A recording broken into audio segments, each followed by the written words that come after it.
মুসলিম নারী, মুসলিম কন্যা। বাস্তবতা হলো সংখ্যাগরিষ্ঠ অংশই দিন থেকে অনেক দূরে। পর্দা বলতে সামান্য কিছুকে বোঝে, আল্লাহর হুকুম বলতে দুই চারটা কথাকে বোঝে।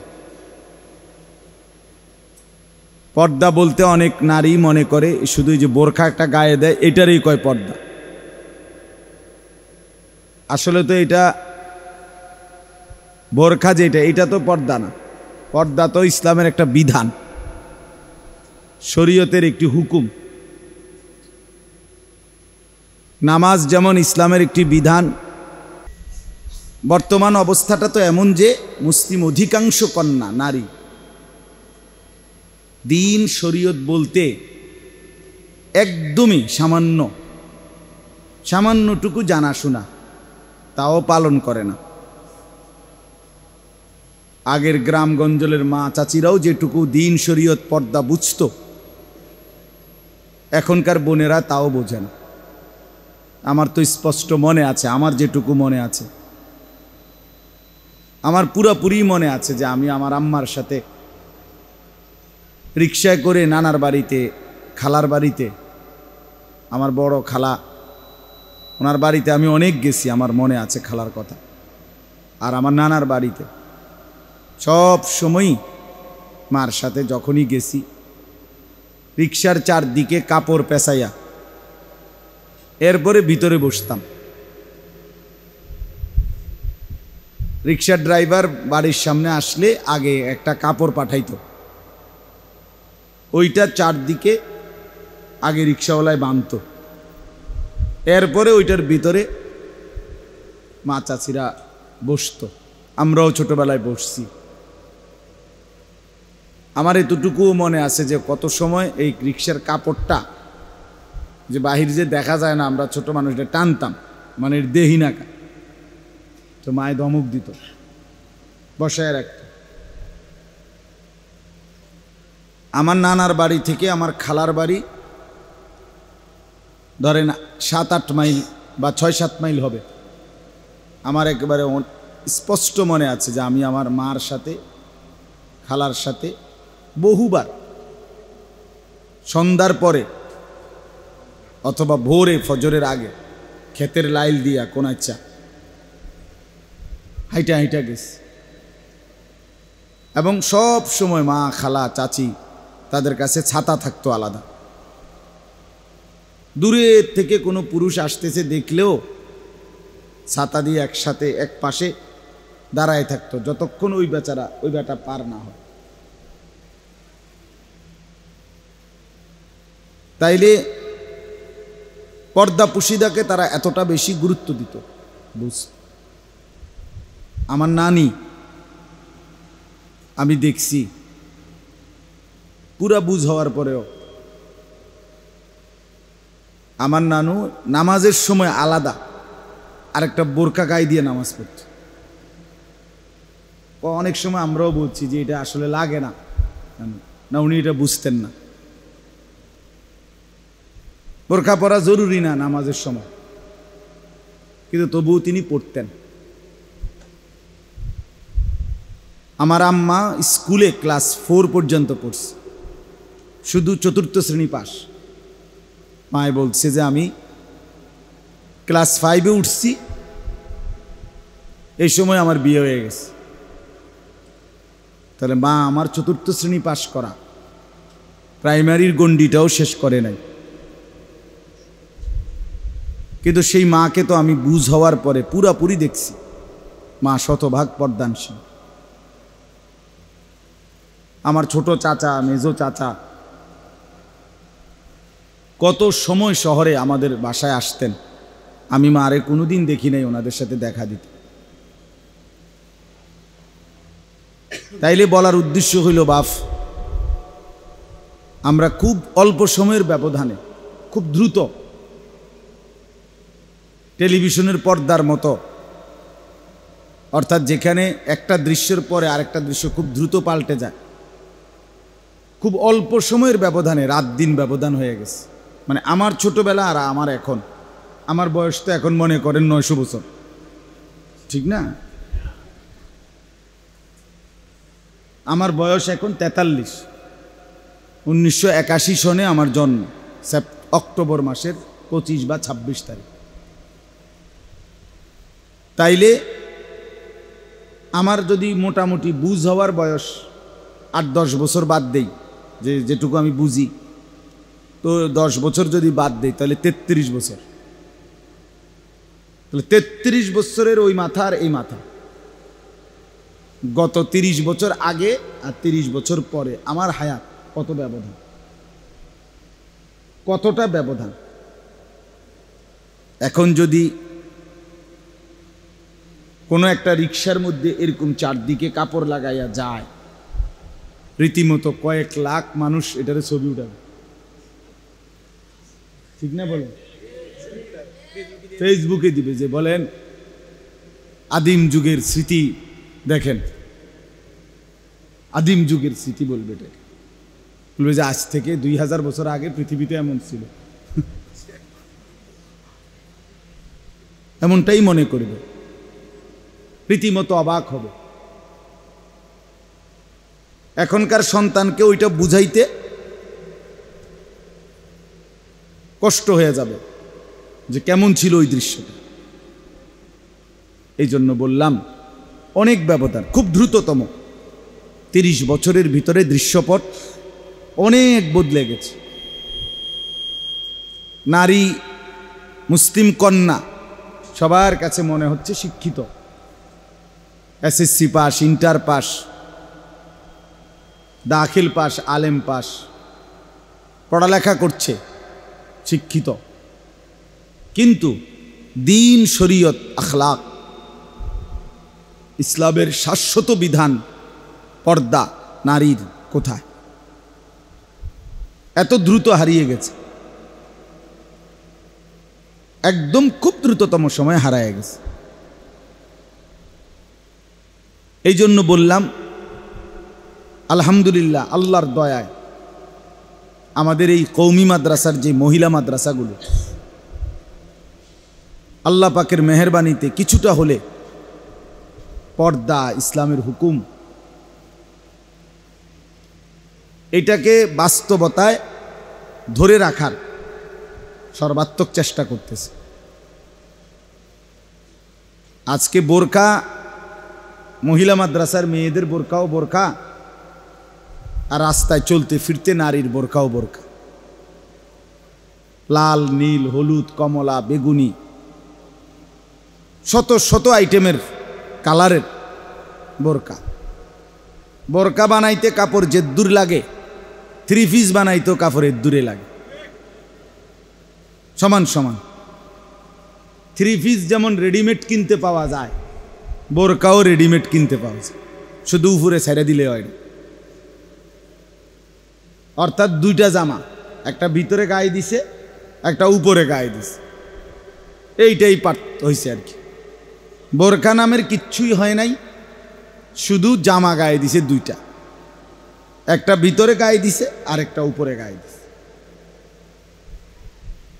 তো এই কারণে বললাম মহিলা মাদ্রাসা আলহামদুলিল্লাহ চেষ্টা করতেছে মুসলমানের নারীদের মূল সম্ভ্রম, মূল পরিচয়, মূল হুকুম পর্দা, এটাকে ধরে রাখার। বাস্তবতা হলো কোনো নারী মুসলিম অস্বীকার করুক আর স্বীকার করুক, নারীর যত হুকুম ইসলামে, সব কিছুর মধ্যে প্রথম হলো পর্দা।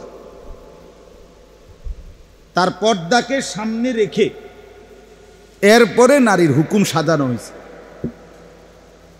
ওযু, গোসল, নামাজ, রোজা, হজ, জিকির, তেলাওয়াত, দান, সাদাকা, সব কিছুর মধ্যে প্রথম আগে সামনে রাখা হয়েছে তার পর্দা। এটা ঠিক রেখে বিধান ওইভাবে সাজাইছে, এটাই বাস্তবতা। আপনি মনে করেন, একটা ছোট্ট উদাহরণ দেই, হজ্জের মধ্যে অথবা উমরায় আল্লাহর বান্দারা যখন হজ করার জন্য যায় তো এহরামের কাপড় পরে হজের পোশাক তালবিয়া পড়ে, লাব্বাইক আল্লাহুম্মা লাব্বাইক লাব্বাইক লা শারীকা লাকা লাব্বাইক ইন্নাল হামদা ওয়ান নি'মাতা লাকা ওয়াল মুলক লা শারীকা লাক। এটা পড়তে হয় বাধ্যতামূলক, এটা পড়লেই এহরাম শুরু হয়। তো এই তালবিয়া, এটারে তালবিয়া বলে, এই বাক্য পুরাটারে।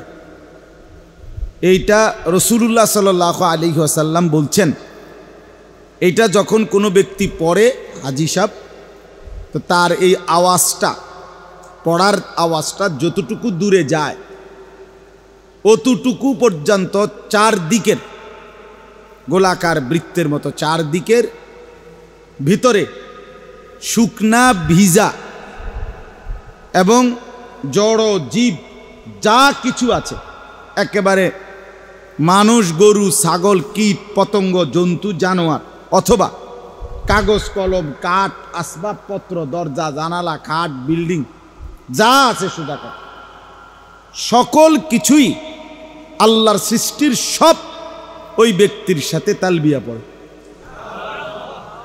এবং মাগফিরাতের দোয়া করে। সব কিছু যদ্দুর যার আওয়াজ পৌঁছে। এবং আরো মজার বিষয় হলো রাসূলুল্লাহ সাল্লাল্লাহু আলাইহি ওয়াসাল্লাম বলছেন,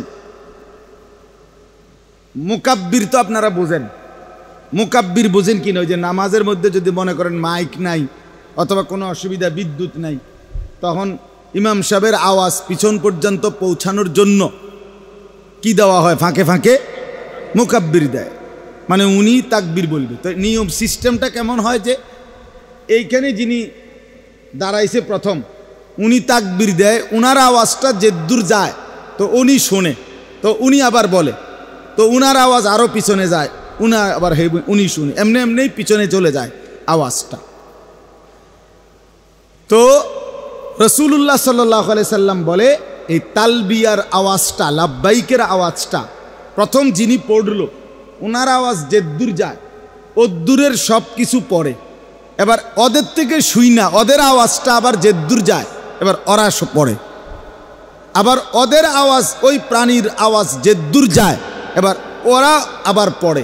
এইভাবে পৃথিবীর এই প্রান্ত থেকে ওই প্রান্ত সব কিছু তালবিয়া পড়ে, এইভাবে ওই মুকাব্বিরের মতো। এখন আমার বলার উদ্দেশ্য হলো, এটা কেমন ফজিলতপূর্ণ আমল চিন্তা করেন।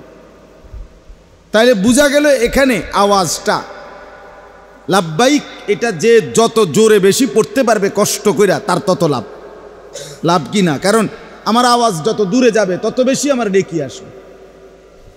কিন্তু এত ফজিলতপূর্ণ আমল হওয়ার পরেও মহিলাদের জন্য হজ্জের মধ্যে একবারের জন্য এই লাব্বাইক জোরে বলা নিষেধ। সে পড়বে আস্তে আস্তে। প্রশ্ন হলো কেন? তার পর্দা। কারণ কি বলেন?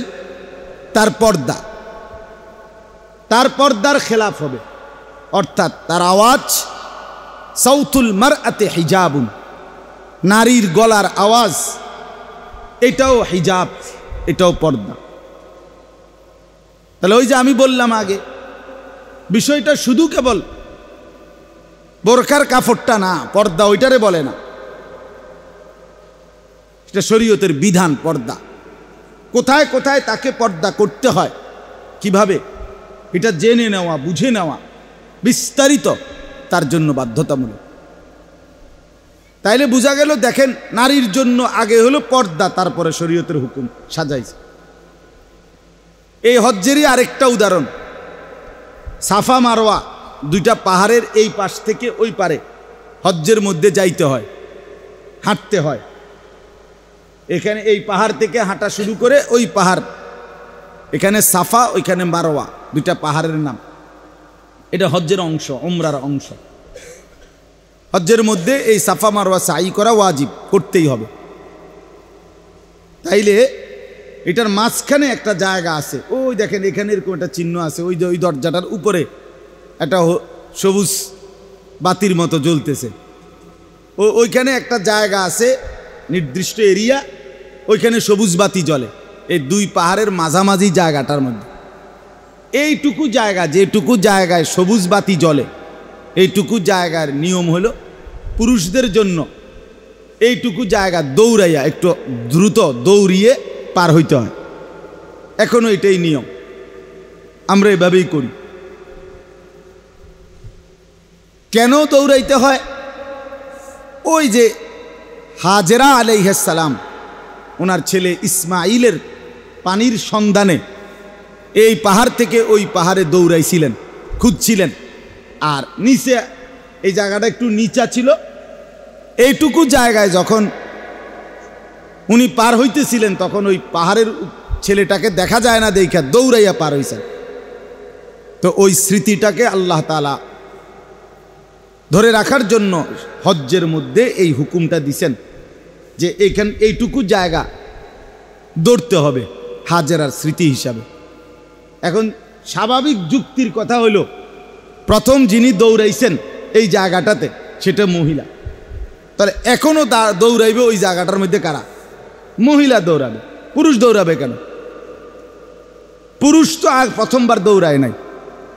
কিন্তু শরীয়তের বিধান হলো আপনার আকল না, আপনার বুদ্ধি, আপনার বিবেকে ধরতেই হবে, আপনার ব্রেনে ধরতেই হবে। এটা আমার বুঝে আসতেছে না, না এই কথা শরীয়ত বলে না। আপনার বুঝ নিয়ে ইসলাম সাজে নাই। আমার আপনার আকল আর দিমাগ দিয়ে কি হয় নাই, ইসলাম সিদ্ধান্ত হয় নাই। তো আল্লাহ তাআলার বিধান হলো, এখন শরীয়তের বিধান হলো এটুকু জায়গা পুরুষরা দৌড়াবে, নারী দৌড়াবে না। অথচ যুক্তি বলে উচিত ছিল নারী দৌড়াবে। কিন্তু কেন দৌড়াবে না? নারী দৌড়াবে না, এতে তার পর্দার খেলাফ হবে। এই মহিলা দৌড়াবে আর বাকি পুরুষরা তামসা দেখবে, পর্দার খেলাফ হবে, তার পর্দা নষ্ট হবে এতে। তাইলে কি বোঝা গেল? এরকম অসংখ্য উদাহরণ। কেন একজন নারী ইমামতি করতে পারে না? কেন একজন নারীকে মুয়াজ্জিন আজান দিতে দেওয়া হয় না? অথচ সব মানুষ চেষ্টা করে মুয়াজ্জিন কিংবা ইমাম যাই নিয়োগ দেয়, কণ্ঠটা যার একটু সুন্দর তারই ইমাম মুয়াজ্জিন নিয়োগ দেয়। বিশেষ করে মুয়াজ্জিন সবাই চেষ্টা করে কণ্ঠ সুন্দর হলে আজানটা শুনতে ভাল লাগে। স্বাভাবিকভাবেই সৃষ্টিগতভাবে পুরুষের চাইতে নারীর কণ্ঠ সুন্দর। তাহলে যুক্তির বিচারে সবাই যেহেতু সুন্দর কণ্ঠই তালাশ করে, তো মহিলারাই মুয়াজ্জিন হওয়া উচিত। কথা বুঝছেন না? এবং এটা আহামরি কোনো চিল্লানেরও কোনো কিছু না। মাইকে আজান দিব, মাইকেই তো আওয়াজটা পৌঁছাইব, যদি এমন না হয় আর ইমান।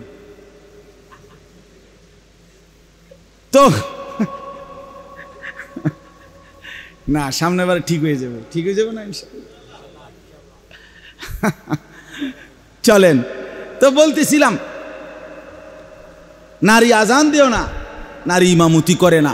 সর্বকিছুতে মূল মাসআলা হলো নারীর পর্দা। নারীর কি বলেন? পর্দা। রাসূলুল্লাহ সাল্লাল্লাহু আলাইহি ওয়াসাল্লাম বলছেন, নবীজির জামানায় মহিলারা মসজিদে নববীতে জামাতে শামিল হতেন। তো আল্লাহ নবী সাল্লাল্লাহু আলাইহি ওয়াসাল্লাম বলছে, খায়রু সুফুফিন নিসাই আখিরুহা, মহিলাদের জন্য সর্বোত্তম কাতার হলো একদম পিছনের কাতার। কেন? পর্দা। সে আগে আসলো, তাকে দাঁড়াইতে হবে কোথায়? পিছন। কেন? তার পর্দা, তার পর্দা। পরবর্তীতে আল্লাহ নবী সাল্লাল্লাহু আলাইহি ওয়াসাল্লাম মহিলা সাহাবী জিজ্ঞেস করছে, ইয়া রাসূলুল্লাহ সাল্লাল্লাহু আলাইহি ওয়াসাল্লাম, মসজিদে নববীতে আপনার সাথে মসজিদে আইসা নামাজ পড়া এটা আমার জন্য উত্তম, নাকি আমার ঘরে আমি নামাজ পড়া আমার জন্য উত্তম? আল্লাহ নবী সাল্লাল্লাহু আলাইহি ওয়াসাল্লাম বলেন, তোমার ঘরের সবচেয়ে ভিতরের যেই কামরা, ওইখানে গিয়ে নামাজ পড়া তোমার জন্য উত্তম।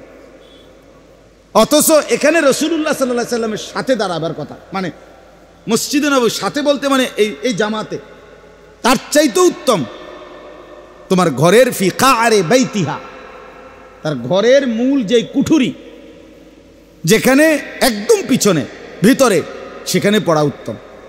কেন বলেন? কেন? পর্দা।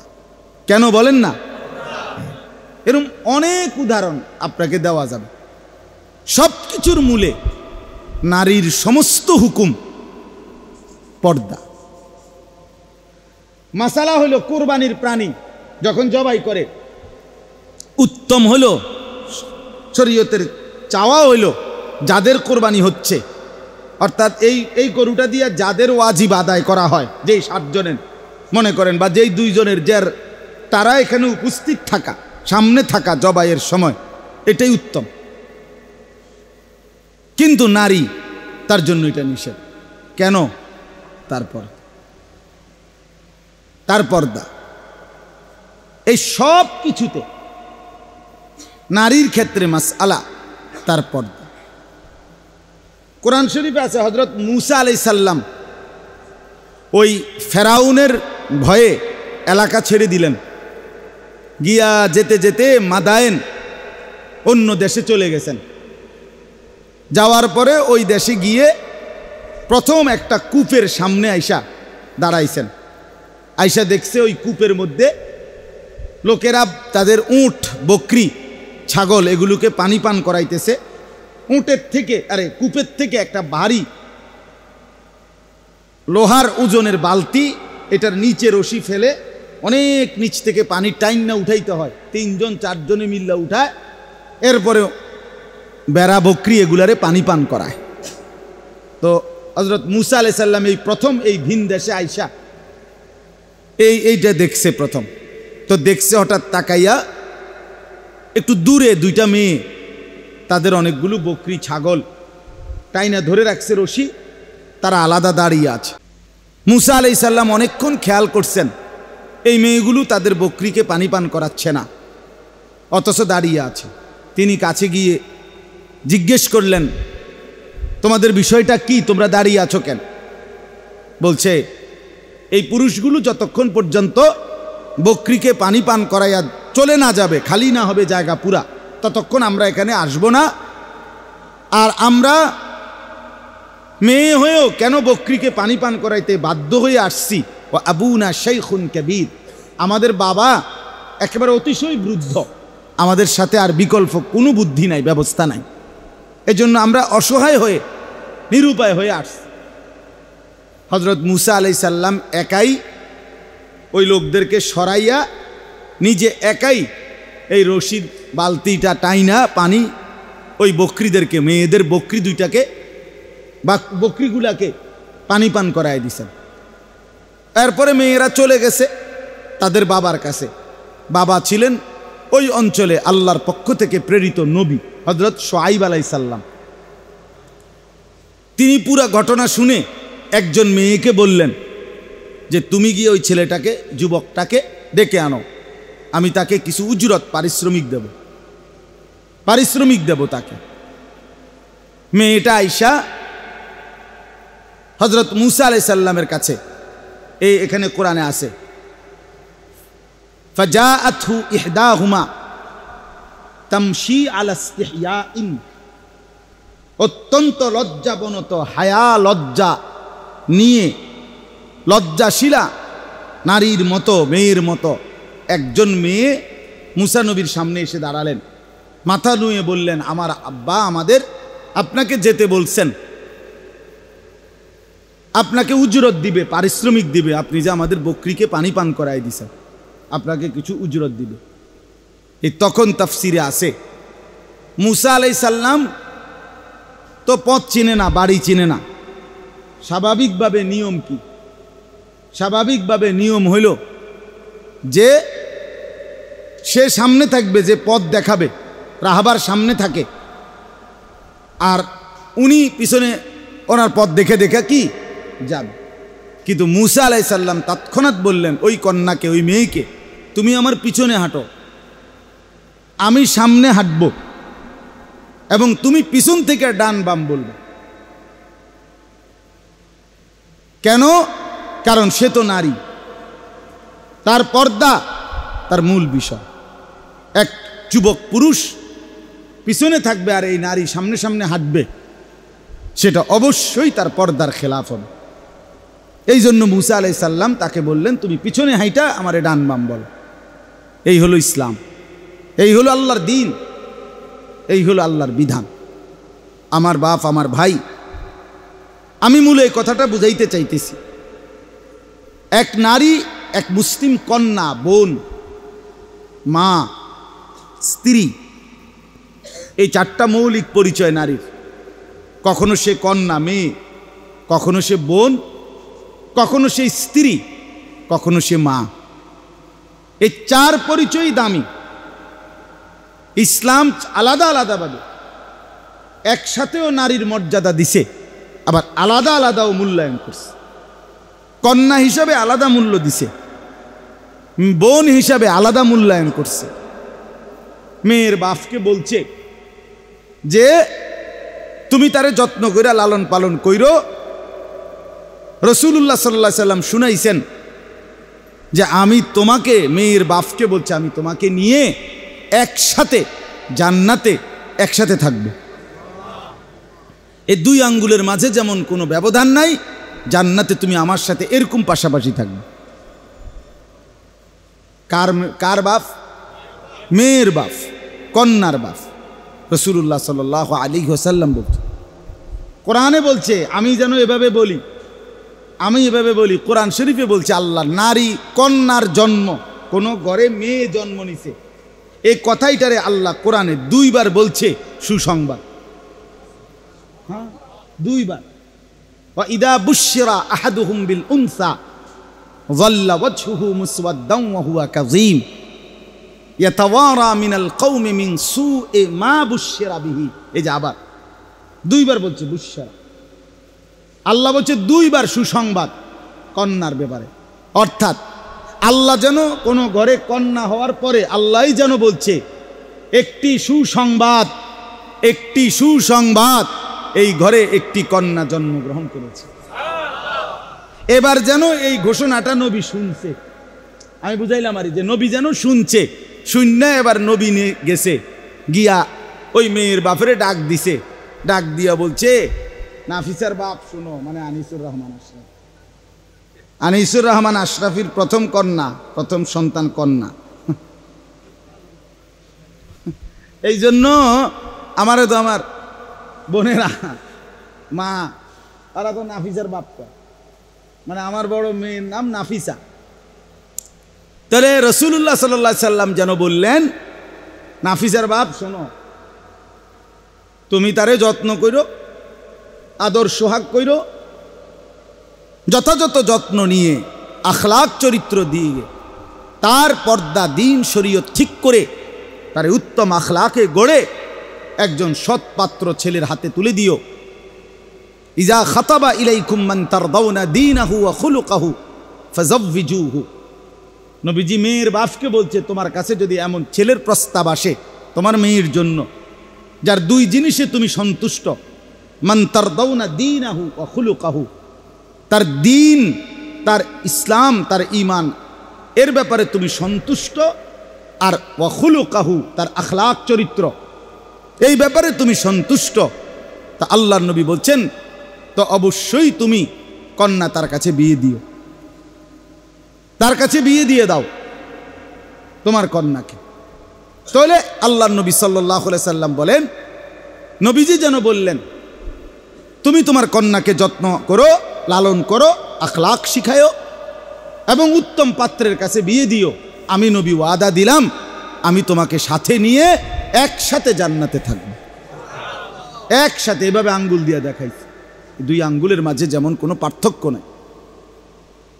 তাইলে কন্যা হিসাবে কি পরিমাণ মূল্যায়, আমি অনেক হাদিস, সবগুলো বললে অনেক সময় হয়ে গেছে এমনিতেই। রাসূলুল্লাহ সাল্লাল্লাহু আলাইহি সাল্লাম বলেন, মান উবতুলিয়া মিন হাদিহিল বানাত আবিল আখাওয়াত, দুইটা বোন, তিনটা বোন, দুইটা কন্যা, তিনটা কন্যা, তাহলে বাবার জন্য কন্যা, ভাইয়ের জন্য বোন। যে ব্যক্তি কষ্ট করে তাকে লালন পালন করেছে, নবীজি বলেন ওই বোনরা কিয়ামতের দিন ওই ভাইদের জন্য কুন্না লাহু সিতরাম মিনান নার, ওই বোনরা ওই ভাইদের জন্য কিয়ামতের দিন জাহান্নাম থেকে বাঁচাবার পর্দা হয়ে যাবে। ভাইকে বাঁচাবার জন্য জাহান্নাম থেকে বোনরা দাঁড়িয়ে যাবে।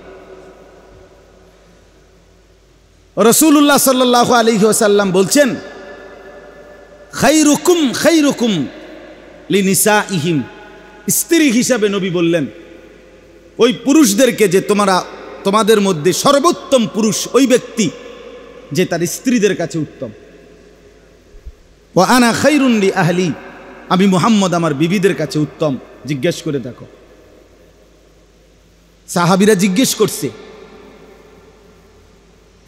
করছে চিন্তা ভাবনা করে যে কারে জিঙ্গাউন যায়।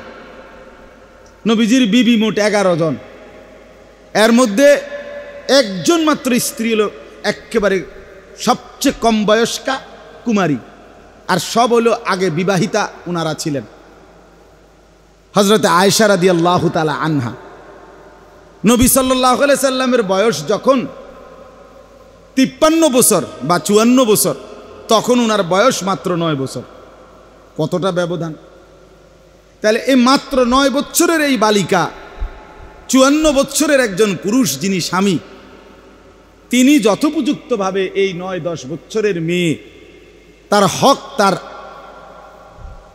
সাথে সম্পর্ক ঠিকমতো রাখতে পারা এটা একটু কঠিন, কারণ বয়সের অনেক ডিস্টেন্স, ব্যবধান। এই জন্য সাহাবীরা উনারে জিজ্ঞাসা করছে যে দেখি উনি কি কয়। হযরত আয়েশা রাদিয়াল্লাহু তাআলা আনহাকে জিজ্ঞেস করছে, আম্মা জান, রাসূলুল্লাহ সাল্লাল্লাহু আলাইহি ওয়াসাল্লামের আখলাক কেমন? উনি তো রীতিমতো অবাক। উনি বললেন, আমা কারাতুমুল কোরআন, আরে বলো কি, তোমরা কি আল্লাহর কোরআন পড়ো না? তো ওনারা বললেন, অবশ্যই পড়ি। আম্মা জান আয়েশা রাদিয়াল্লাহু তাআলা আনহা বললেন, কানা খুলুকুহুল কোরআন, আরে তার চরিত্রই তো কোরআন, তার চরিত্রই তো কোরআন। এখানে একটা গুরুত্বপূর্ণ কথা, তার চরিত্র কোরআনের মতো না এটা বলে নাই।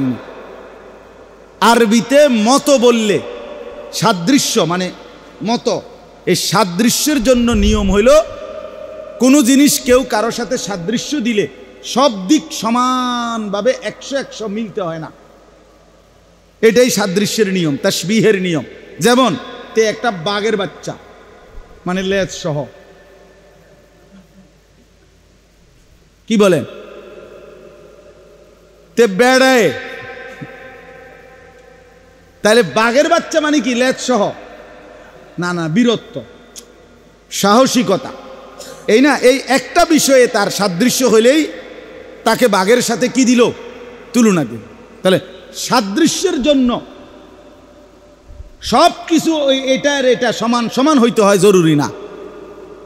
এই জন্য কোরআনের মতো বলে নাই, বললে হয়তো কোরআনের মধ্যে একজন মুমিনের আখলাক মনে করেন 30টা 20টা হইলেও আপনি কইতেন আরে কয় কি মিয়া খাম খেয়ালি নাকি, 25টা হইলেও কইতেন হইছে আল্লাহ একজন এত খুঁজো না চাই। কিন্তু না, উনি বলছেন কানা খুলুকুহুল কোরআন, কোরআন পুরাটা যেমন মুহাম্মদে আরবি তেমন, মুহাম্মদে আরবি এমন পুরা কোরআন চাচ্ছিল যেমন 100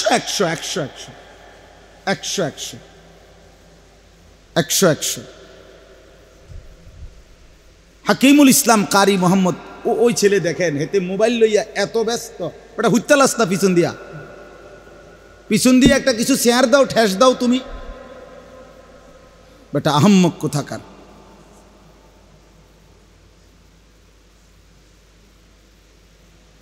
মানে সে এটা নিয়ে এত পরিমাণ ব্যস্ত হচ্ছে, কোনোভাবে হাতের সুবিধা মতো এটা উঠতে আসে না।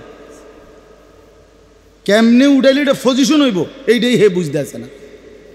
আমাদের দেশের ছেলে পেলেদের মতো কোন ডিজাইনে চুল কাটলে তার কাছে সুন্দর লাগে হে নিজে কইতে পারে না। এই জন্য বছরে 5-6 আইটেমের চুল বদলাইছে, মানে নিজের কাছেই নিজেরে ভাল লাগে না।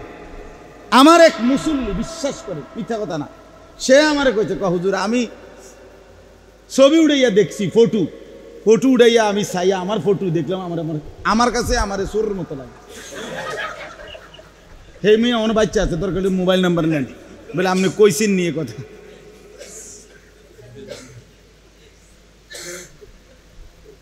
মানে হে নিজেই বলছে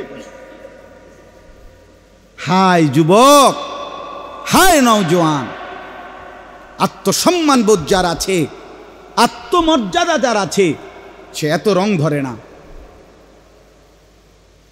এটা মনে রাখা দরকার ভাইয়া। স্কুল পড়ুয়া, কলেজ পড়ুয়া অনেক ভাই দোস্ত নিজেরও অনেক বুদ্ধিমান মনে করে, চালাক মনে করে। 2-4 লাইন ইংরেজি পৃষ্ঠা পড়ে সে মনে করে অনেক কিছু বুঝে। হুজুররা তেমন কিছু জানে না। তোমার দৃষ্টিতে হতে পারে হুজুররা অনেক কিছু জানে না, আমরাও মেনে নিলাম জানি না। তো এতটুকু জানি যে বারবার যে রং বদলায়, সাজ বদলায়, নিজের চলন বলন বদলায়, এটা আত্মসম্মান আত্মমর্যাদা পূর্ণ ব্যক্তির পরিচয় হইতে পারে না। এটা কিছুটা অপ্রকৃতিস্থ ব্যক্তি, কিছুটা মানসিক ভারসাম্য কম এমন ব্যক্তির পরিচয়,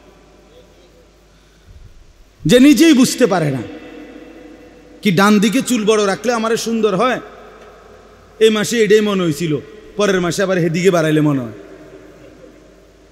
তো তাহলে কি বোঝা গেল? তোমার নিজের সৌন্দর্যের উপরেই তো তোমার। তাহলে যারা একটু প্রতিবন্ধী, মানসিক ভারসাম্যহীন, আপনি তাদের দিকে দেখেন তারা কি করে।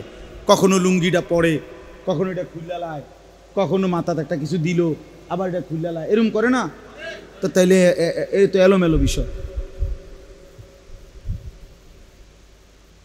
এজন্য আমাদের ধর্ম ইসলাম, আমাদের আল্লাহ, আমাদের আখেরাত, আমাদের রসুল সব কিছু আমাদের জন্য নির্ধারণ করে দিয়েছেন। কোরআনে আছে ফাকিম ওয়াজহাকা লিদ্দীনি হানিফা। আল্লাহ কোরআনে বলছে প্রত্যেকটা পুরুষ, প্রত্যেকটা মোমেন পুরুষ নারীকে আল্লাহ বলছে প্রত্যেকেই একনিষ্ঠভাবে আমার দ্বীনের উপরে পুরা চেহারা, পুরা দিল দিমাগ এদিকে ফিরাইয়া রাখো, আমার দ্বীনের দিকে। আকিম ওয়াজহাকা, তোমার চেহারাকে প্রতিষ্ঠিত রাখো, লিদ্দীনে হানিফা, একনিষ্ঠভাবে দ্বীনের দিকে। ফিতরাতাল্লাহিল্লাতী ফাতারান নাসা আলাইহা। আল্লাহ বলেন সৃষ্টিগতভাবেই আমি আল্লাহ তাআলা আল্লাহকে মানার, আখিরাতকে মানার, আমার হুকুম মানার সৃষ্টিগত যোগ্যতা দিয়েই আমি আল্লাহ তাআলা মানুষকে সৃষ্টি করেছি। সেই যোগ্যতা কশ্চিনকালেও হারায় না, মুছে যায় না। প্রত্যেক মানুষের ভিতরে, জওয়ান, বুড়ো, নারী, পুরুষ, প্রত্যেকের ভিতরে আল্লাহকে মানার, খোদার কসম, সৃষ্টিগত যোগ্যতা। লা তাবদীল, এরপরে আবার কইছে আল্লাহ লা তাবদীল লি খালকিল্লাহ। এই শোনো, আবার কইতেছি, আমার সৃষ্টির মধ্যে এই যে নিয়ম, যে সৃষ্টিগত যোগ্যতা প্রত্যেককে দিছি মানার, এটা কখনোই পরিবর্তন হবে না। আবার কইছে আল্লাহ, আবার কয় যে আচ্ছা শোনো, আবারও কই যালিকা দ্বীনুল কাইয়্যিম, এটা কিন্তু চূড়ান্ত বিধান, নড়চড় হবে না। এই জন্য যদি কেউ আটলান্টিক মহাসাগরের তলদেশেও চলে যাও, কিংবা হিমালয়ের পর্বত শৃঙ্গ পৌঁছে যাও, আল্লাহ বলেন আমি যে প্রত্যেকের ভিতরে সৃষ্টিতে জন্মলগ্নেই আমাকে মানার যোগ্যতা দিছিলাম, এটা কখনোই তার থেকে সরে যায় না। কোনো বাবার খামখেয়ালি, পরিবেশের গাফলতি, বন্ধুদের আড্ডা অথবা অসৎ সংস্পর্শের কারণে ওটার উপরে বালি পড়ে যায়, ওটার উপরে কি পড়ে যায়, ধুলাবালি পড়ে যায়। আবার যদি কখনো কোনো মুবারক স্পর্শ, কোনো আল্লাহর প্রিয় বান্দা অথবা কোনো নেক কারো সান্নিধ্য লাগে, তো সেটা ধুয়ে মুছে সাফ হয়ে সে আবার আল্লাহওয়ালা হয়ে যায়। এই জন্য হতে পারে 90 বছরের মানুষও বদলে যায়, হতে পারে কখনো 100 খুনের আসামিও জীবন বদলায়, কারণ ওই সৃষ্টিগত যোগ্যতা কখনোই কি হয় না, পরিবর্তন। ওয়ালাকিন্না আকসারান নাসি লা ইয়ালামুন। তো আল্লাহ বলেন বিষয়টা অধিকাংশ মানুষ বোঝে না, বোঝে না, অধিকাংশ লোকেই বোঝে না।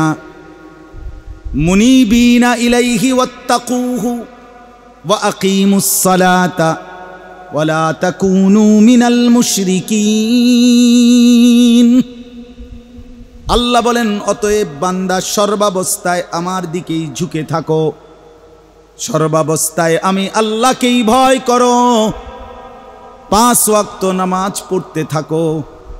ওয়ালা তাকুনু মিনাল মুশরিকিন, বান্দা কোন অবস্থাতেই মুশরিকদের অন্তর্ভুক্ত হইও না। চলনে বলনে আচরণে উচ্চারণে বুদ্ধি বিবেচনায় দিল দিমাগে কোন বিষয়ই মুশরিকদের সাদৃশ্য হইও না।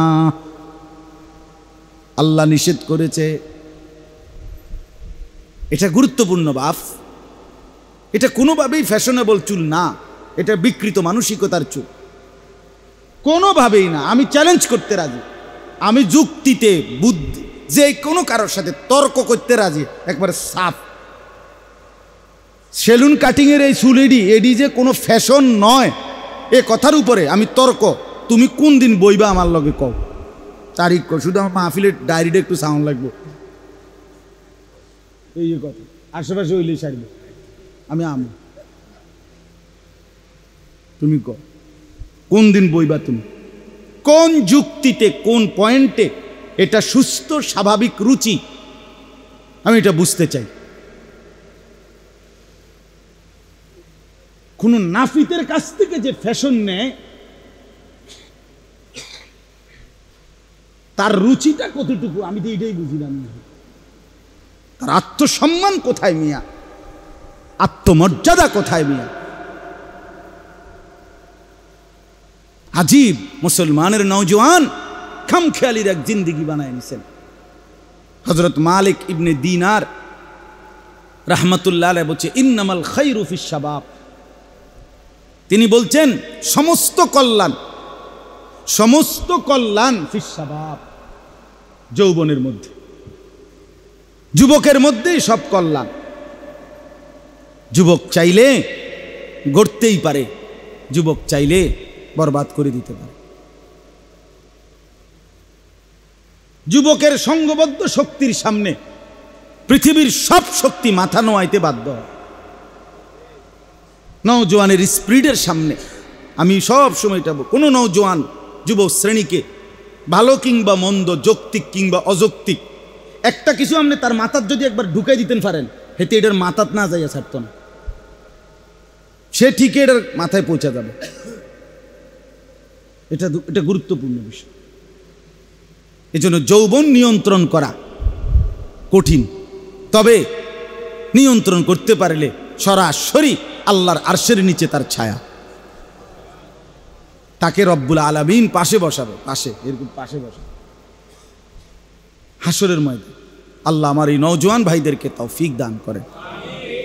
নওজোয়ান ভাইয়া ফিকির করেন, জরুরি বিষয় বাপ। 4টা জিনিস একসাথ হইলে কোন যুবকের মধ্যে স্বাভাবিকভাবে 4টা জিনিস একত্রিত হয়। ওই কিতাবে আছে মিন ওয়াসায়া সালাফ লিশ-শাবাব, একটা আরবি ছোট্ট কিতাব আমি পড়ছি, আমার কাছে এখনো আছে। ওইখানে আছে যে কোনো যুবকের মধ্যে 4টি জিনিস একসাথ হয়। 1 নম্বর কুওয়াতুশ শাবাব, যৌবনের শক্তি। 2 নম্বর ফারাগুল ওয়াক্ত, তার মধ্যে অবসর সময় বেশি তার কাছে, কারণ তে তো কামাই করে না, বুঝেন না, কামাই তো করে তার আব্বা। 3টা বাজে বাইরেছে, রাত 11টা পর্যন্ত, ঘরে ফিরার পরে জিজ্ঞাসা কি করছো? ঘুরছি। এমনি ঘুরছে চরকির মতো, বন্ধুদের সাথে কি করছে? ঘুরছে। এই যে ফারাগুল ওয়াক্ত মানে প্রচুর সময় তার কাছে কি আছে, থাকে। 3 নাম্বার হলো ওয়াফরাতুল মাল, তার কাছে সম্পদ, মাল, টাকা পয়সা বিপুল পরিমাণ থাকে, কারণ তার বাবা, তার মা, তার স্বজনরা তার যে কোনো আবদার পূরণ করে। সে ছোট মানুষ, পোলাফাইন মানুষ, এখনো চাকরি বাকরি করে না, তাই কাজে তাকে দিতে চেষ্টা করে সবাই, যার কারণে তার কাছে টাকা থাকে, প্রচুর সম্পদ। আর 4 নাম্বার হলো কাসরাতুল ফিতান, তার সামনে অসংখ্য ফিতনা, লোভের হাতছানি থাকে। 1 নারীর ফিতনা, 2 মদ জুয়ার ফিতনা, 3 বন্ধুদের আড্ডার ফিতনা, 4 যে কোনো রকমের নেশা, অর্থাৎ অনেক রকম। দোস্ত যাইবিনি কুনানে মোটরসাইকেলে কক্সবাজার, দিল ছেড়া, ঢাকার থেকে মোটরসাইকেল ছাড়লো, কক্সবাজার গিয়ে থামলো। বাসে যাইতে না, না বাসে যাইলে সেরকম এনজয় হয় না, বুঝেন নাই কথা। এই আমার মুসল্লি ঘনিষ্ঠ মানুষ বলছে যে হুজুর আমার 4টা গাড়ি, কোটি কোটি টাকার মালিক, আমার ব্যক্তিগত গাড়ি 4টা ওনার, আমার ছেলেটা 4টা গাড়ির একটা তো চড়ে না, সে মোটরসাইকেল চালায়, সারা রাত ঢাকার গলিতে মোটরসাইকেল চালায়, ঘাম বাইয়ে বাইয়ে পড়লো সমস্যা নাই, এর কাছে এটা এনজয় করে, জীবন এনজয় করে। তোর ঘাম পরে তুই কি এনজয় করস? এটা এনজয়ের কি আছে? তুই ভাত খানার টাইমে ভাত খাও, ফেসাবে ধরলে ফেসাব করো, ঘুম যাওয়ানোর টাইমে ঘুম যাও না, আলগা কি এনজয় কি আমি এটাই বুঝি না। আর এত রাইতে তোমার এটা চায় কে? মানুষের হয়েছে মানুষের ঘুমে, তো তোমারে দেখে কে? কোন মক্কলে দেখে তোমারে? বেউকুফ তুমি। শুধু শুধু না, এটা আপনি বলেন না, এটা একটা বেহুদা না? এত ফালতু কম কাম জন্য বললাম, নারীর ফিতনা, সম্পদের ফিতনা, বন্ধুদের ফিতনা, মদ জুয়া, অবৈধ বিভিন্ন নেশা জাতীয়, মানে সব কিছুই তার কাছে রঙিন লাগে, সব কিছুই তার কাছে রঙিন লাগে, নেশা লাগে, সব কিছুই সে ধরতে পারে, ছুঁইতে পারে, কারণ তার তো শরীর সক্ষম, যৌবন আছে। তিনি বলছেন ওই কিতাবে মালিক ইবনে দিনার রাহমাতুল্লাহ আলাইহির বক্তব্যে যে এই 4 জিনিসকে যখন কোনো যুবক নিয়ন্ত্রণ হারা হয়ে যায়, অর্থাৎ আল্লাহ এবং তার রসুলের বিধান মতো, ইসলামের হুকুম মতো যদি এই 4টাকে নিয়ন্ত্রণ করতে না পারে, তো সেই যুবক হারিয়ে যায়, সে ধ্বংসের অতল গহ্বরে হারিয়ে যায়। একদিন সে আর নিজেকে আর খুঁজে পায় না, কারণ বন্ধুদের আড্ডায়, সমবয়সীদের আড্ডায়, নারীর আড্ডায়, মদ জুয়ার আড্ডায়, জিনা ব্যভিচারের আড্ডায়। আল্লাহ আমার সন্তানদেরকে, বন্ধুদেরকে, ভাইদেরকে, নওজওয়ানদেরকে মাফ করে দেন। আমি তো ব্যক্তিগতভাবে ফিকির করি, বাপ শুনি, খেয়াল করি, এটা একটা এক একজনের এক একটা অভ্যাস। আমি আমার খেয়াল মেন ছেলেদের দিকে আমি তাকাই বেশি, কি করে হইতে করে ডাকি, কেমনে লড়ে, কেমনে কি করে, মোটর সাইকেলের ফাঁ করে মনে হয় একটা কুত্তা কামড় দিতে পারে, ফাঁ করে দৌড় মারে, মানে কিরে এরম করলি কা, কারণটা কি? এটা এরম করি, তোমার কি কুত্তা কামড়াইছে কোনো? তুমি এটা এরম এরম দৌড়ে ছাড়লা কা? বলেন না, কোন কি দরকারটা কি? এটা শুধু শুধু শুধু শুধু একেবারেই শুধু শুধু। এরপরেই যে ট্রাক্টর ঢুকে লাইলা, কাভার্ড ভ্যানে ঢুকে লাইলা, ওয়ালা তুলকু বিআইদিকুম ইলাত তাহলুকা। রব্বুল আলামিন বলে, বান্দা নিজেকে নিজে ধ্বংসের দিকে ঠেলে দিও না। প্রতিটা জান, প্রতিটা মিনিট, প্রতিটা মুহূর্ত দামি। আল্লাহ তাআলা কোরআনে বলছেন, বান্দা আমি কিন্তু হিসাব নেব, সেকেন্ড, মিনিট, ঘন্টা। ফাওয়ারাব্বিকা লানাসআলান্নাহুম আজমাইন। আল্লাহ বলেন, বান্দা আমি কিন্তু আমার নিজের জাতের কসম, আমি আমার রবের কসম, আমি আমার আল্লাহ নিজেই নিজের কসম করে বলছি, আমি কিন্তু তোমাদের সকলকেই জিজ্ঞেস করব। আম্মা কানু ইয়ামালুন, যে যা করেছো বান্দা, আমি একটা সেকেন্ডও ফেলে দেব না, জিজ্ঞেস করব। ওমা কুন্না আনিল খালকি গাফিলিন। আল্লাহ বলে, আমি কিন্তু আমার একটা সৃষ্টির ব্যাপারেও 1 সেকেন্ড গাফেল নই। গাফেল তুমি, গাফেল আমি, গাফেল কিন্তু আল্লাহ গাফেল নয়। ওমা রব্বুকা বিগাফিলিন আম্মা তা'মালুন। আল্লাহ বলে, বান্দা তোমরা যা করছো, আমি আল্লাহকে এক মুহূর্ত গাফেল ভেবো না। ওয়াকাফা বিদুনুবি ইবাদিহি খাবীরাম বাসীরা। আল্লাহ বলেন, আমার প্রতিটা বান্দার গুনাহের পূর্ণ হিসাব রাখার ব্যাপারে আমি আল্লাহ কাফা, একাই যথেষ্ট। আল্লাহ বলেন, সুম্মা লাতুসআলুন্না ইয়াওমাইদিন আনিন নাঈম। আমার দেওয়া প্রতিটি নিয়ামত সম্পর্কে বান্দা আমি জিজ্ঞেস করব। লাতুসআলুন্না আরবিতে তাকিদের শব্দ, অবশ্যই জিজ্ঞেস করব। হাদিসে আছে নবীজি সাল্লাল্লাহু আলাইহি সাল্লাম বলছে প্রত্যেক মানুষকে আল্লাহ প্রথম দুইটি নিয়ামত সম্পর্কে প্রশ্ন করবে। দুইটা, এক আলাম নুসিহ জিসমাক, বলো বান্দা আমি কি তোমাকে সুস্থ শরীর দেই নাই? এবার বলো সেটার বদলা কি দিছ? দুই ওয়া নুরবিকা মিনাল মা, আমি কি তোমাকে প্রতিনিয়ত তৃষ্ণার্ত অবস্থায় পানি দিয়ে তোমার তৃষ্ণা নিবারণ করি নাই? আমার সেই প্রতিবার তৃষ্ণার্ত অবস্থায় পানি পান করে যেই তৃষ্ণা নিবারণ করেছিলে, তারপরে আমার শুকর কি করছো বান্দা সেটা বলো। এরপরে আস্তে আস্তে আগামো। আমার রোদ, আমার বাতাস, আমার আলো, আমার অন্ধকার, আমার হাত, আমার চোখ, আমার নাক, আমার কান, আমার পা, আমার আলো অন্ধকার, আমার দিন, আমার রাত, আমার ঘন্টা, আমার মিনিট, আমার সেকেন্ড, আমার দেওয়া তোমার স্ত্রী, আমার দেওয়া তোমার সন্তান, আমার দেওয়া তোমার সম্পদ মাল, একটা একটা করে বলো বান্দা কি করেছ? কি বলবেন বাপ? যুবক ভাই তোমরা যারা নামাজ পড়ো না, কি বলবা বাপ? হায় বাপ কি বলবা? দুনিয়ার সমস্যার সমাধান তো হইল না, সমাধান তো হইছে না, পুরা সমাধান আসবে না।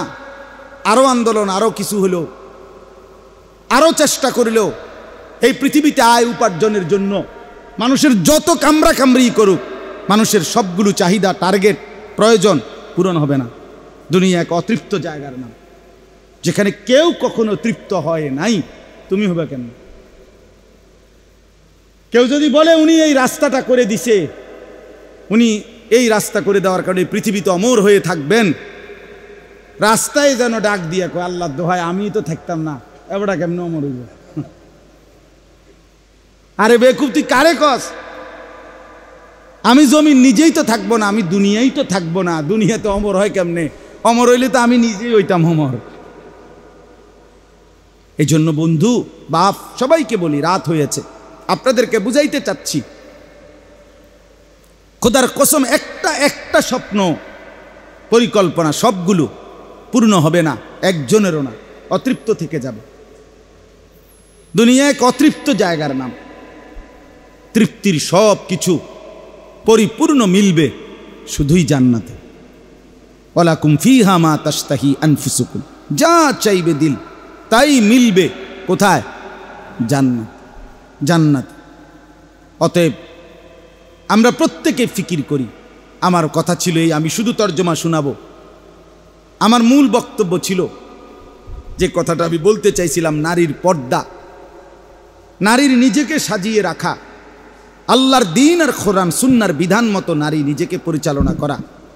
বিশ্বাস করেন এটাই ছিল মুসলিম নারীর মূল পরিচয়। তো ওই কথার থেকে গেছিলাম, হযরত আয়েশা রাদিয়াল্লাহু তাআলা আনহা বলছেন, আমার স্বামীর চরিত্র বলছো?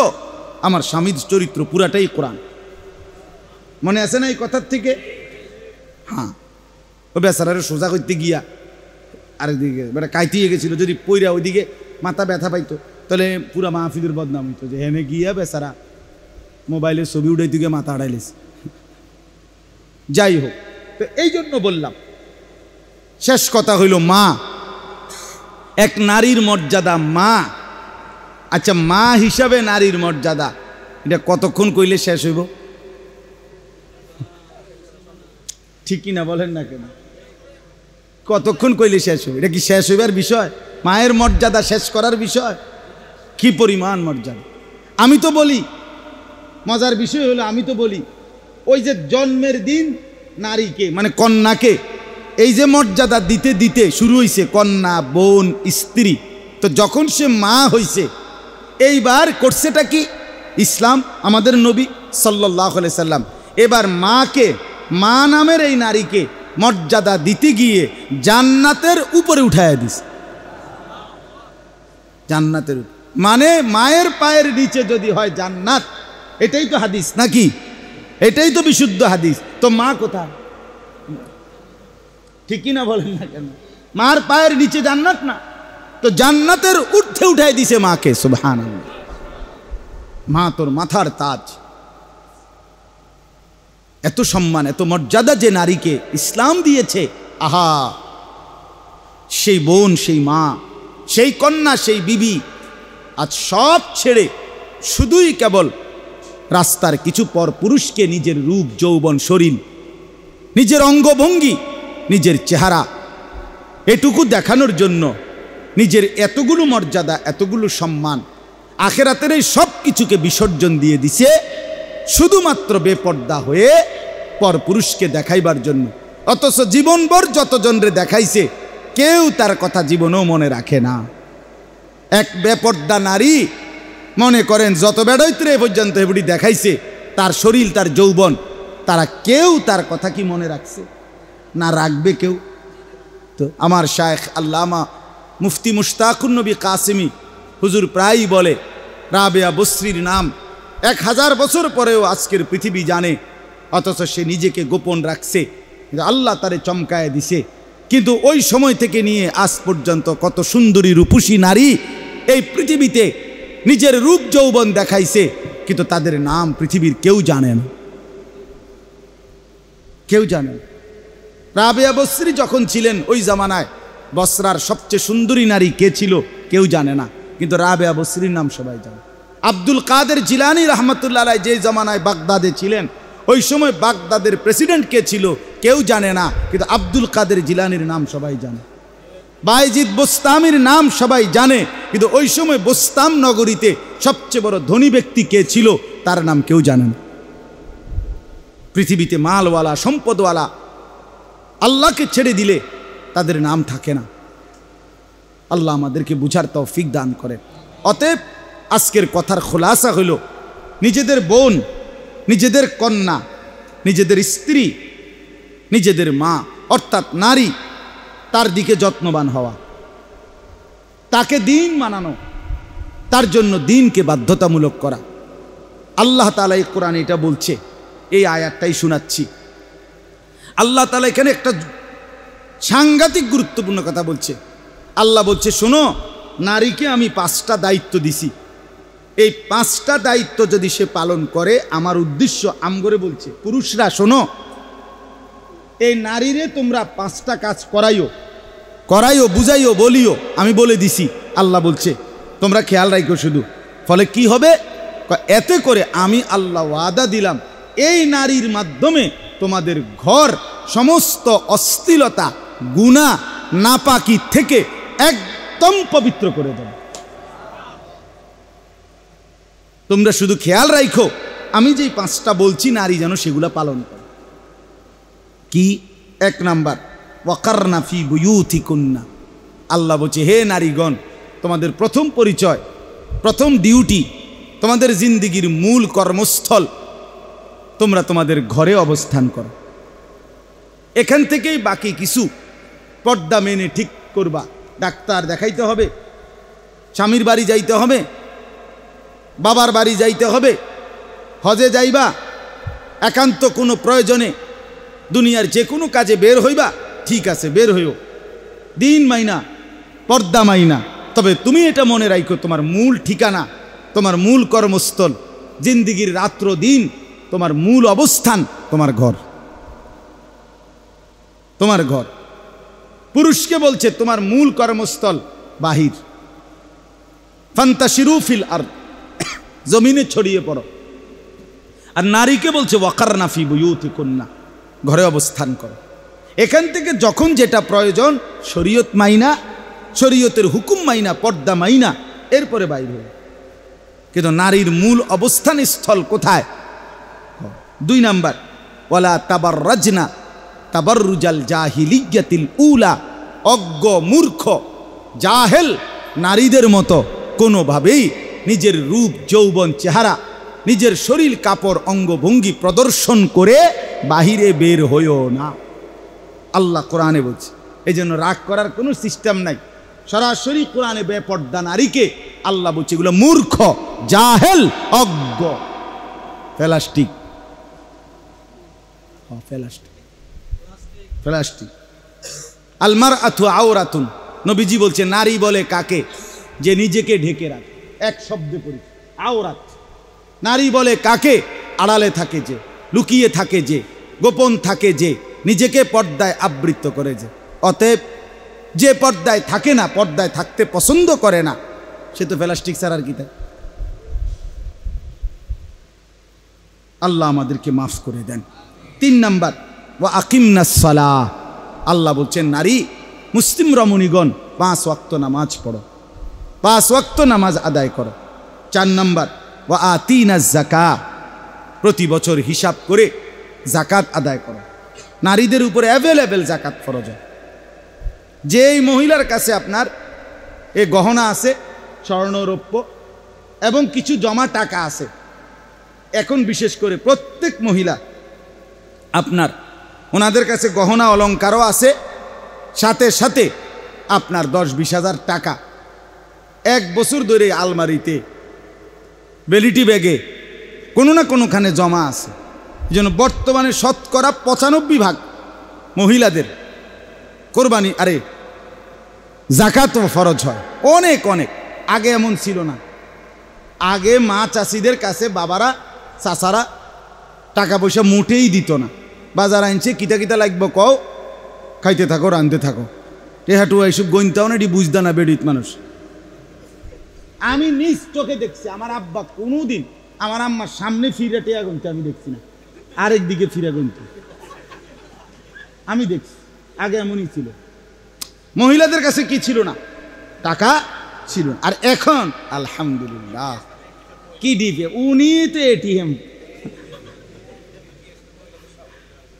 মহিলার কাছে তো মেইন জমা, ওইখান থেকে পুরুষ প্রয়োজন মতো উনি দয়া করে যদি দেয়, এবারই যদি দেয় দয়া করে উনার উপরে যদি আল্লাহ রহম করে। আজ যদি কয় যে না বদনা আমি কিনবো, লোডা আমি কিনবো, তুমিই তান বুঝদা না, কালার চিন্তা না। বদনার আবার কালার আছে, বদনাও একটা সহেজের বিষয়, খামখেয়ালি না। এই জন্য মহিলা স্বামীর ধমক দিয়া লাগে, আরে তো তোমার কোনো কালারই ছিল না, এবারই চিনে কালার উনি। এই জন্য বললাম আল্লাহ তাআলা বলেন জাকাত বছর শেষে হিসেব করে জাকাত দাও। মহিলাদের উপরে জাকাত ফরজ হয়। আর 5 নাম্বার ওয়া আতিইনাল্লাহ ওয়া রাসূলা, সর্বাবস্থায় আল্লাহ এবং তার রসুলের আনুগত্য করো। এই কয়টা হলো? 5। ঘরে অবস্থান করো, অজ্ঞ মূর্খ নারীদের মতো নিজেকে প্রদর্শন করে বেপর্দা বের হইও না। 3, 5 ওয়াক্ত নামাজ আদায় করো, বছর শেষে হিসাব করে জাকাত দাও, আল্লাহ রসুলের আনুগত্য করো। এবার আল্লাহ পুরুষদেরকে বলে, আমাগর এবার কইছে কয় যে তোমাগো মহিলাদের বিষয়ে আমি এই 5টা কথা কেন বললাম। ইন্নামা ইউরিদুল্লাহু, নিশ্চয়ই আল্লাহ চাচ্ছেন, লিয়ুদহিবা, দূর করতে, আনকুমুর রিজসা আহলাল বাইতে, তোমাদের ঘরের সকলের কাছ থেকে রিজস, যে কোনো রকমের নাপাকি, অশ্লীলতা, বেহায়াপনা, গুনাহ, এটা দূর করতে চাচ্ছেন এই নারীর মাধ্যমে। ওয়ায়ুতাহহিরাকুম তাতহীরা, এবং তোমাদেরকে 100 পবিত্র করে দিতে চাচ্ছেন। কি চমৎকার কথা! আল্লাহ তাআলা কতটা শানদারভাবে বলছে, নারী পবিত্র হবে তো ঘর পবিত্র হবে, নারী নেককার হবে ঘর সুন্দর হবে। আমার বন্ধু, আমার যুবক ভাই, এটা খেয়াল করার বিষয় ভাইয়া, খেয়াল করার বিষয়। লোনা জলে তৃষ্ণা মেটে না, বুঝছেন এই কথাটা? না না, হুদা মাতালারেন না, বুঝছেননি কথাটা? লোনা জলে কি মেটে না? বঙ্গোপসাগরের উত্তাল ঢেউ, ওই লোনা পানি কি হবে না? তৃষ্ণা মিটবে না, আলাদা পানি লাগবে, মিনারেল ওয়াটার লাগবে। লোনা জলে তৃষ্ণা মেটে, তার মানে ভিন নারী, বদ আখলাকের নারী, গুনায় জড়িত নারী, অবৈধ প্রেম, অবৈধ সম্পর্ক, বিবাহ বহির্ভূত যে কোনো বেপরদিগি জিন্দিগি, এই নারী লোনা পানি এর দিয়া তৃপ্তি হবে না, তৃষ্ণা মিটবে না। লোনা জলে কি মেটে না? এই জন্য আল্লাহ তাআলা কোরআনে বলছে যে পুরুষ মনে রাখো, তোমার আখলাক খারাপ তো তোমার জন্য মিলবো আরেকটা খারাপ খবিশ, 2 খবিশ একসাথে হবে। আল খাবিসাতু লিল খাবিসিন, খবিশ মিলবে তোমার। নবীজি বলছে ফজরের নামাজ যে পড়ে না সে খবিশ, হাদিস এটা। তো মিলবে এরকম আরেক খবিশ, আরেক খবিশ, নাউযুবিল্লাহ। এজন্য এমনে রাস্তার নারী আর মোবাইলের বেড়ি, এbuড়ি আসলে যে হাস দেয় মানে হাসি দেয়, হ্যাঁ ধোকা ধোকা। ল্যাবে পাঠাইলে ফরমালিন আসবে রিপোর্টে, বলবে যে পুরাটা ফরমালিন, হ্যাঁ ফরমালিন আসবে। ওই হাসি ধোকা, ওই হাসি কি ধোকা। বেপর্দা নারীর হাসি ধোকা, বেহায়া নারীর হাসি ধোকা। এজন্য যুবক ভাইয়া লা তাগতার, প্রতারিত হইও না, প্রতারিত হইও। রব্বুল আলামিন যে শাহওয়াত দিয়েছেন সেটা পূরণের হালাল ব্যবস্থাপনা আল্লাহ রেখেছে। তৃষ্ণা যিনি দিয়েছেন হালাল পানি তিনি দিয়েছেন, ক্ষুধা যিনি দিয়েছেন হালাল খাবার তিনি দিয়েছেন, লজ্জাস্থানের শাহওয়াত যিনি দিয়েছেন হালাল স্ত্রী তিনি ব্যবস্থা রেখেছেন। অতএব নিজেকে বরবাদ না করি, নিজেকে নষ্ট না করি। আল্লাহ তাআলা শেষ বলছেন ওয়াযকুরনা মা ইউতলা ফি বুয়ুতিকুন্না মিন আয়াতিল্লাহি ওয়াল হিকমা। এই কথাটাই শেষ। আল্লাহ বলছে হে নারীগণ, নারীদেরকে বলছে তোমরা পড়ো তোমাদের ঘরে দুই জিনিস, এক আল্লাহর কোরআন, দুই ওয়াল হিকমা রাসূলের সুন্নাহ। এই জন্য নারী তার ঘরে পড়বে আল্লাহর কোরআন রাসূলের সুন্নাহ। এই জন্যই আমাদের এই মহিলা মাদ্রাসাগুলোতে 8 বছর 9 বছর 6 বছর 10 বছর লাগায়া ছোট্টবেলার থেকে নারীকে আল্লাহর কোরআন এবং রাসূলের সুন্নাহ হাদিসের কিতাব সহ পড়িয়ে তাকে তার কলিজার ভিতরে আখেরাত পর্দা মিলায়। আমি সেদিন একজনকে বুঝাইছি একটা বিষয় নিয়ে আর কি। মনে করেন সে একজন পর্দানশীল নারী বিয়ে করছে, কিন্তু আচরণগত তার মানে তার আচরণের মধ্যে একটু ত্রুটি, যে চেতাচেতি করে, খসর খসর করে, ভালো কথা, কিন্তু সে অনেকটা অভিযোগ দিছে আমার কাছে। কিন্তু আমি বললাম ভাইয়া তুমি আগে দুইটা কথায় আসো। একটা হলো তার কথাবার্তা মনে করো একটু উগ্র, কিন্তু সে নামাজের ব্যাপারে 5 ওয়াক্ত নামাজ এটা কখনো ছাড়েনি। তোমার জানা মতো এই পর্যন্ত বিবাহ হয়েছে কয় না হুজুর, এই ব্যাপারে আমি কোনোদিন বলতে হয়নি। আমি বলে পর্দা আমাদের এই যে মূল শরীয়ত এই পর্দা যেটা এটা করেনি, কয় এই ব্যাপারে আমি 100। আমি বলে এইটাই আমগো মহিলা মাদ্রাসার বরকত, যে এইটা কমপক্ষে 5 ওয়াক্ত নামাজ, তার চরিত্র, তার পর্দা আখলাক, এই ব্যাপারে তাকে আর তুমি বলতে হবে না ইনশাআল্লাহ। সে নিজের থেকেই এটা সত্যাগতভাবে করবে। আর উত্তম আখলাকের জন্য তার কথাবার্তা, তার সাথে মিল মহব্বত ভালোভাবে হওয়ার জন্য প্রতিনিয়ত আল্লাহর কাছে তুমি আমি দোয়া করতে থাকি। দোয়া করো, ইনশাআল্লাহ আল্লাহ চাইলে বদলায় দিন। কিন্তু অসংখ্য পুরুষ তো, আমার একজন ঘনিষ্ঠ মানুষ আছে যে আমার কলিজার চাইতে বেশি মহব্বত করে, আমার খুব আপনজন। সে আমার কাছে আজকে না হয়তো 5 বছর 6 বছর ধরে প্রতিনিয়ত যখনই দেখা হয় তার চোখ দিয়া পানি পড়ে। শুধু এক আফসুস যে হুজুর আমার জীবনের আর কোনো অভাব নাই, কিন্তু আমি উঠতে বসতে শুধু আমার বিবিরে বলতেছি নামাজ পড়তে, কিন্তু সে নামাজ পড়ে না, সে নামাজ পড়ে না। কয় আমার জীবনের এটাই বড় আফসোস। তাইলে যে স্ত্রী নামাজ পড়ে না, পর্দা করে না, বিশ্বাস করেন তাকে এই বিষয়ে অভ্যস্ত করা অনেক কঠিন ব্যাপার, অনেক কঠিন ব্যাপার। এই জন্য দয়া করে আল্লাহ তাআলা কোরআনে বলছে নারী, তার জন্য এমন সবকের ব্যবস্থা করা উচিত, এমন পড়ার ব্যবস্থা করা উচিত যেন আল্লাহর কোরআন রাসূলের সুন্নাহ সে পড়তে পারে। ইন্নাল্লাহা কানা লতীফান খবীরা, নিশ্চয়ই আল্লাহ তাআলা সব কিছু সূক্ষ্মভাবে দেখেন এবং সংবাদ রাখেন। অর্থাৎ আপনি আপনার স্ত্রী, আপনার কন্যা, তার ব্যাপারে আপনি কি আচরণ করছেন সত্যিকারভাবে তাকে দিন শিখাবার জন্য, এটা আল্লাহ দেখছেন, খবর রাখছেন। অতএব আজকে 2 বিষয়ে আমি কথা বললাম।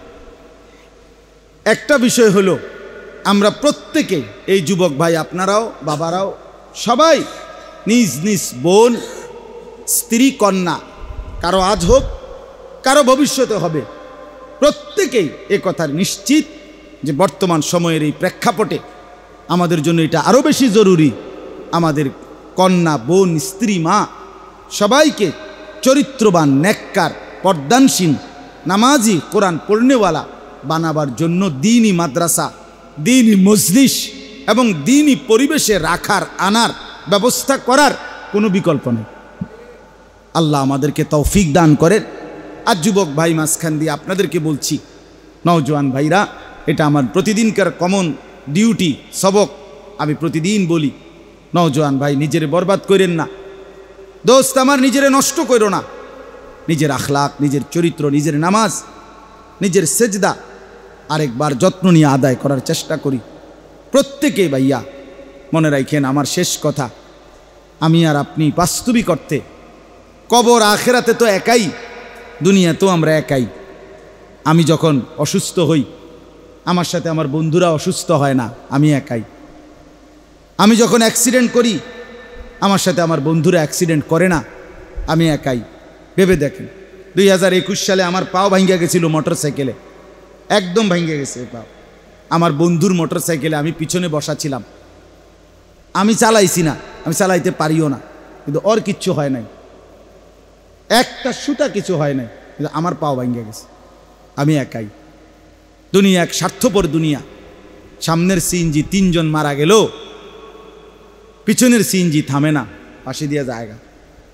সামনের গাড়ি অ্যাক্সিডেন্ট করে পড়ে থাকলেও পিছনের গাড়িগুলো পাশ দিয়ে চলে যায়, কেউ থামে না। স্বার্থপর এই দুনিয়ায় কেউ থামে না, কেউ কাউরে মনে রাখে না রে বাপ, কেউ মনে রাখে। তুমি মরলে, আমি মরলে, এরপরেও সেদিন সূর্য উঠবে, চাঁদ উঠবে, পৃথিবীর আলো বাতাস রোদ বৃষ্টি, এই ব্যস্ত কোলাহলের দুনিয়া কিচ্ছু থামবে না, শুধু আমি থাকবো না, শুধু আমি থাকবো না। দোস্ত আমার, বন্ধু আমার, এটাই বাস্তবতা। কিচ্ছু থামবে না, সব চলমান থাকবে, শুধু আমি নাই। আমার আপনার মৃত্যুর পরে যদি পৃথিবী চাঁদের দেশেও চলে যায়, আমার কি? আমি তো নাই। আধুনিকতার পৃথিবী যদি একবারে চন্দ্র দেশে চলে যায়, সৌরজগৎ পার হয়ে যায়, হবে কি আমার? আমি তো মরে গেলাম। এই জন্য দয়া করে প্রত্যেকেই নিজের উপরে কদর করেন, নিজের হায়াতের কদর করেন, জিন্দিগির কদর করেন। আল্লাহ তাআলা আমাদের সবাইকে তৌফিক দান করেন।